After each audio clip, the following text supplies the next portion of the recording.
മികച്ച ആരോഗ്യ സംവിധാനങ്ങൾ ഒരു ജനതയുടെ വളർച്ചയുടെ സൂചനയാണ്.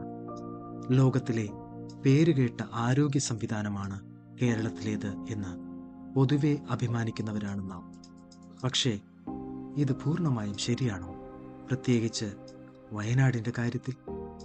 ഒരു മെഡിക്കൽ കോളേജ് എന്ന ആഗ്രഹം വയനാടൻ ജനതയ്ക്ക് ഇനിയും കിട്ടാക്കനിയാണ്. അതുകൊണ്ട് തന്നെ രക്ഷിക്കാമായിരുന്ന പല ജീവനുകളും മരണപ്പെട്ടിട്ടുമുണ്ട്. മാറിവരുന്ന ഭരണ സംവിധാനങ്ങൾ ഓരോ തവണയും മെഡിക്കൽ കോളേജ് എന്ന പ്രതീക്ഷയും വാഗ്ദാനവും നൽകുമ്പോൾ വയനാടൻ ജനത പറ്റിക്കപ്പെടുകയാണ്. വയനാട് രൂപപ്പെട്ട കാലം മുതലേ അവരിത് കേൾക്കുന്നതാണ്.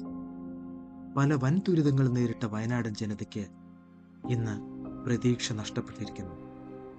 ഉരുൾപൊട്ടലും മലയിടിച്ചിലും വെള്ളപ്പൊക്കവും എല്ലാം ഈ നാട്ടിൽ ഇന്ന് താണ്ഡവമാടുകയാണ്. എങ്കിലും മാറി മാറി വരുന്ന ഭരണ സംവിധാനങ്ങൾ എന്തേ വയനാടിനെ തിരിഞ്ഞു നോക്കുന്നില്ല? ഒരു അത്യാവശ്യം വന്നാൽ ചുരമിറങ്ങിപ്പോവാൻ ഇനി വയ്യ. വേണം വയനാടിന് ഒരു മെഡിക്കൽ കോളേജ്. കാരണം മെഡിക്കൽ കോളേജ് ഒരു ജനതയുടെ സ്വപ്നമാണ്, ജീവിക്കാനുള്ള പ്രതീക്ഷയാണ്.